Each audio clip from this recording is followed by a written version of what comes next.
Good afternoon, folks. I'm Fairfield County Commissioner Steve Davis. I thought I'd take a minute today and just kind of give you some information, maybe background on what a county commissioner does. It's kind of an odd duck when you think about other governments.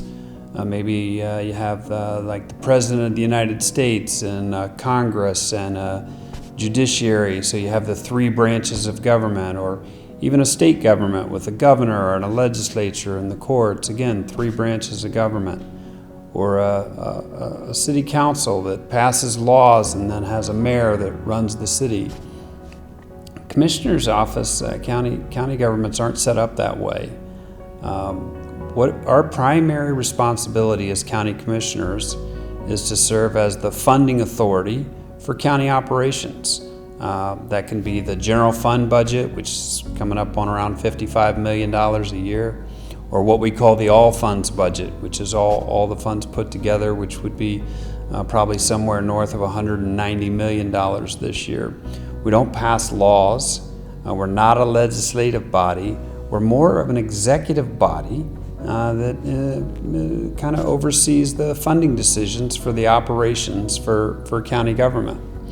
So if that's our primary responsibility, then looking forward in how we do that in terms of what do our revenue sources look like in the near term to medium term, what do our expenses look like, again, in that near term to medium term. I don't say long term because it's really difficult to get too far out. So we focus on primarily about a 5-year horizon in thinking about our funding goals and what we can and what we can't accomplish in that time period. And one of the things that we do is we model revenue streams and we model expense streams to try to get a handle on the trajectory that things are going, and then we run that out about 5 years to kind of see how it looks over that horizon. And one of the things we do quite a bit in doing that modeling is, of course, we take a look back at history and experience with multiple different revenue streams. And I'll give you an example. In 2021, our sales tax revenue, which sales tax is the primary revenue stream for the general fund. Our sales tax revenue in 2021 was up 16.9%. That's an extraordinary number. In a normal, routine kind of modeling situation, we'll project maybe 2.5% or 3% or 3.5% of growth in the sales tax revenue.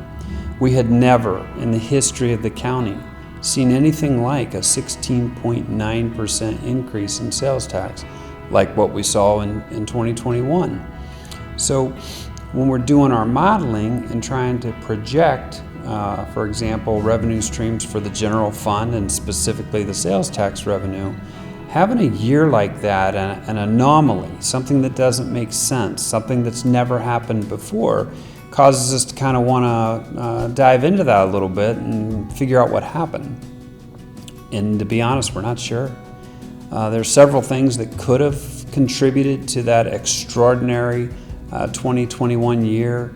It could have been the trillions of dollars that the federal government was spending and having that kind of flow through.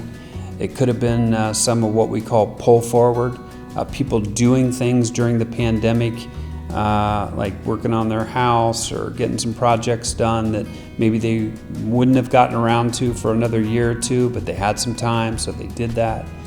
People leaving the county less, traveling less to other destinations and staying here and spending more of their money here locally, that could have been in play. People working from home and spending more of their money here in the county instead of going off to another county where they might work. It could be a lot of different things. The question that we're trying to grapple with is it repeatable? Will it happen again? And when I say that, I'm not talking about sales tax going up by 16.9% again. Of course it won't. But that 16.9 remains in the baseline of analysis. And the question is, should it? Or should we, for example, in doing our modeling and our primary responsibility of analyzing funding, should we exclude 2020 and 2021 from the metric altogether as anomalies that were pandemic related and can't really be explained, can't really be repeated? So those are some of the things we're wrestling with. Of course, as we look to do projections a year and 2 and 3 and 4 and 5 years out, you make some judgments what's happening with the economy. Just recently we got news that the GDP for the United States went down by 1.4% in the first quarter of the year. Keep in mind, a lot of people are talking about recessions and things these days. The technical definition of a recession, that's just 2 quarters of contracting growth. And we just got news that we already had a quarter of contracting growth. We may already be in a recession and just don't know it. We'll find out when the second quarter numbers come out. So we're spending a fair amount of time trying to dive into those things and make good judgments about what the future holds from a revenue and expense standpoint. And I know that's down in the weeds and that's not exciting and not necessarily happy stuff to talk about, but I wanted to touch base on it because, again, if you go back to what is the primary responsibility of a county commissioner, I mean, we end up talking about a million things, but our primary responsibility is to take care of funding county operations. And in doing that, we should be just as sophisticated as we can think to be about doing that. And we're trying to do that and been doing it well for a number of years now, and I hope that continues. County's in good shape. We do have concerns on the horizon, but we're addressing those and we're trying to operate in a way where we can safely say we are prepared for anything.